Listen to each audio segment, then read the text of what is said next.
So yun, okay KJX, kamusta kayong lahat? At etong video natin, no, pag-usapan lang natin tong sinabi ni CZ Binance, no? Sabi niya, good morning to the holders, no?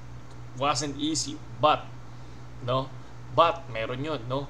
When Binance celebration, no celebration, keep building, yun ang sinasabi niya. So, kung mapapansin nyo ngayon, no? Bumangon ng BTC, no? Kung mapapansin nyo, yes, so 64K USDT siya before, nung bull run, and then bumaksak siya ng 15K USDT. And then ngayon, kung mapapansin naman ninyo, no, biglang lumipad ang BTC ngayon. I think nasa ano na ang BTC? 34, no? Nag-35 na siya. No, nag-35 na siya. Pero ngayon, 34.5. Kung mapapansin nyo, 34,000 USDT or nasa 1.9 M kung mapapansin nyo yun, di ba? So, marami talaga, no? Marami talagang nung bull run, yes. Doon pumapasok yung tao, mga idol. And then, nung nagkaroon ng bear market, ang mapapansin mo talaga, halos mga basher, halos pagtatawanan ka. Yun yung ano yun yung realidad eh. Ngayon, ang nangyayari, umaangat ang value ng BTC, pasukan ng pasukan ngayon ang mga investor.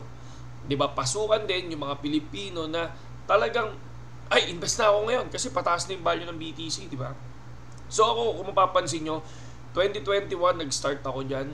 Tapos nabuo yung isang YouTube channel natin. Tapos everyday tayo nag-news. Kung mapapansin nyo, everyday, no? 2 years, no? Na daily news, no? Na pinapakita natin yung price ng BTC. Na kung saan, ayun, di ba? Pinagtawanan tayo about sa price, 15K, wala nang silbihan, yung cryptocurrency. Pero syempre, tulad din sinabi ko, doon sa mga nag-research at naniniwala sa crypto, ayun, no, nung pumasok sila ng 15K USDT ang BTC nung nakaraan, ngayon, kung mapapansin nyo, 107% na ang inangat ng value ng BTC. Diba? Lumipad na lumipad. Ako, sabi ko nga sa inyo, XRP ako eh. No? Yung last withdrawal ko ng XRP, October 8. Kung mapapansin nyo, puro XRP yan. Diba? Puro XRP yan. So ngayon, magkano na? Magkano na yung kinita mo sa XRP? 'Di ba? Syempre hindi ko na sasabihin. Pero alam niyo na 'yon. Alam niyo kung ilan 'yon, no? Yung mga subscribers natin, alam nila. And then ngayon, ang iniipon ko ngayon, kung mapapansin niyo, eto.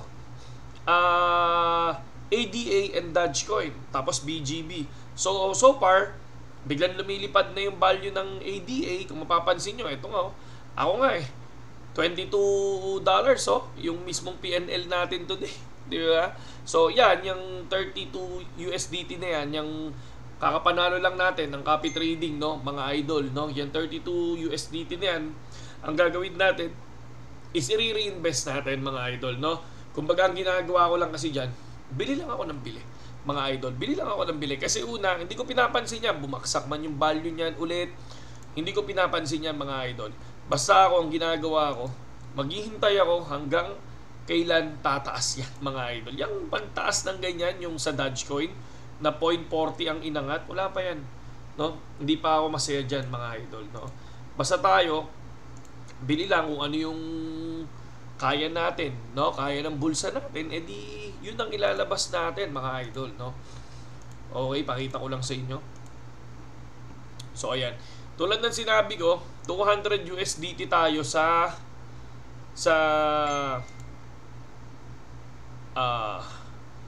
ADA Cardano and 200 USDT tayo sa Dogecoin. So ito yun, no? So nagdagdag na tayo ng ating Dogecoin, mga lodi, no? Pumalo. Ay, hindi pumalo sa sorry. Pumalo sa ano, mga idol? Pumalo sa BTC natin, mga lods. Hindi pwede yan. Sell natin yan. Dogecoin tayo kasi kung may pera ka, mga idol, no? BTC. Alam mo, lilipad dyan eh. Pero kung wala kang pera, katulad ko, doon lang ako sa tinatawag nila meme coin, no? So, kung ano yung pwede. XRP, hindi naman, no? ADA, hindi rin naman. Kumbaga, inaano lang talaga natin yan. Gusto lang talaga natin yan. So, 35 USDT. Uy, o nga pala, meron akong ano. So, yan, no? So, nandito pa siya. So, mamaya mabibili natin yan. Ilan?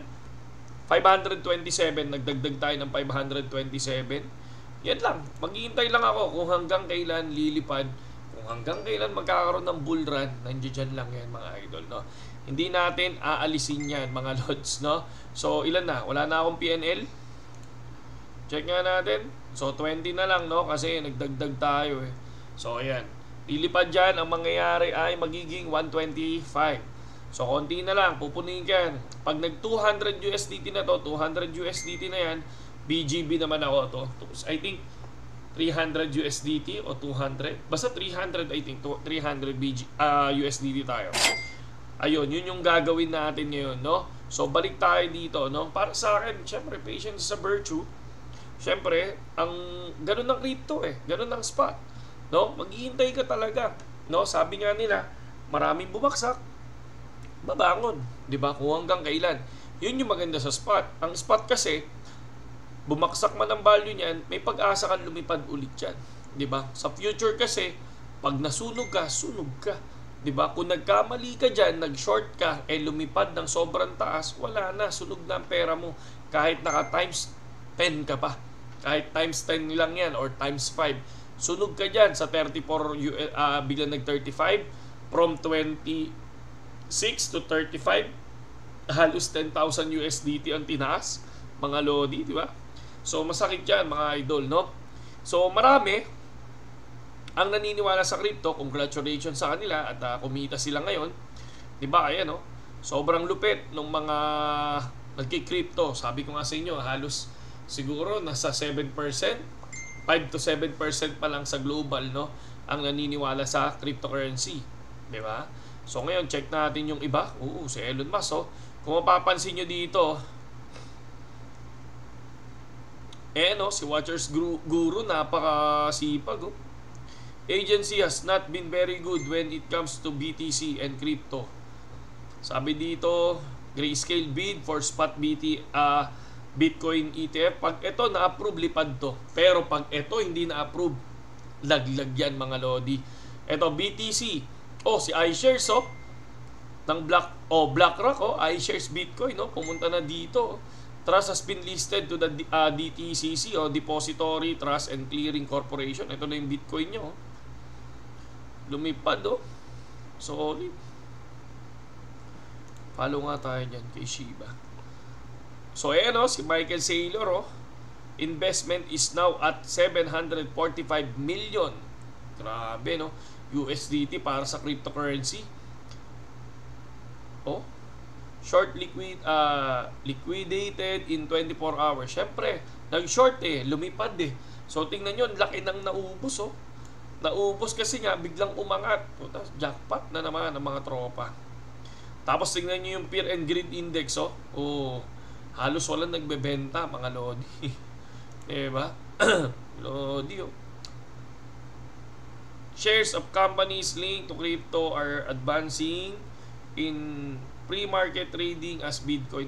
Isipin nyo, nagbenta si Crypto Rover, mga idol, yung nakaraan, ng Bitcoin, biglang lumipad ngayon, 'di ba? Nagbenta siya ng 29. Ito si Crypto Rover, Ito si Crypto Rover, 'di ba bumili ng kotse yan? Ayan, pakita ko lang. Saan 'yun? Nawala yung kotse niya. Nawala yung binili niyang kotse. Bumili siya ng kotse, nawala yung binili niyang kotse mga idol, pero bumili siya ng kotse, di ba? Pero lumipad ang Bitcoin. So wala na yung binili niyang kotse. Di ba doon pa lang lugi na siya mga lodi. Eto, yan bumili siya on this 4 days Bitcoin, look bullish. So nag-ubos siya ng Bitcoin diyan, tapos ngayon biglang lumipad, di ba? Pero mayaman na kasi yan. Talaga nagbebenta na yan. Kaya lang, yung pagbebenta niya ngayon, hindi maganda kasi una, syempre marami ding ibig sabihin kapag kabinenta niya yung Bitcoin niya, ibig sabihin, alam niya na babagsak. Pero hindi. Di ba? Lumipad ngayon, 34 or 35k USDT. So, solid na solid yung lipad mga lodi, no? So, kayo, kamusta kayo? Ako, ito sabi ko nga sa inyo, XRP natin mga idol. Solid na solid ang XRP. XRP2, PHP, ayan mga lods. 32 mga lodi, no? So dati bumili ako 19 to 20 to 30 yan eh. Pero binenta ko 27. Alam niyo 'yon, di ba? Ayun yung alam niyo na, no, yung binili natin ng pick up. And then ngayon bumili tayo ng 26. O ngayon 32 na yan.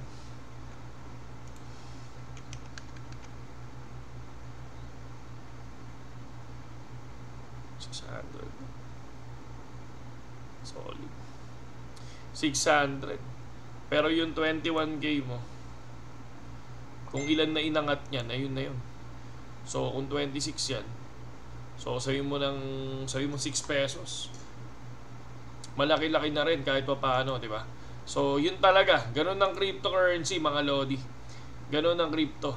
So, hindi nyo alam kung biglang lilipad yan, katulad na nangyari ngayon sa BTC, mga lodi.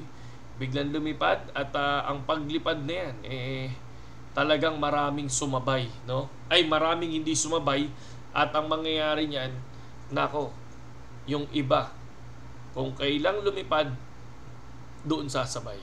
Lahat ng tumawa ngayon, doon ngayon nag-invest. Paano na lang kung bull trap yan, mga lodi? Diba? Paano na lang kung bull trap yan? Tapos biglang bumagsak yan ulit. Diba? So, yun ang mangyayari sa inyo ngayon. Magiging ano na naman kayo. Magiging sandamakmak na bashers na naman kayo, mga lods, no? So, yun lang sa ngayong KGX. At sa mga gusto na mag-ipon ng token dito sa BitGet, no?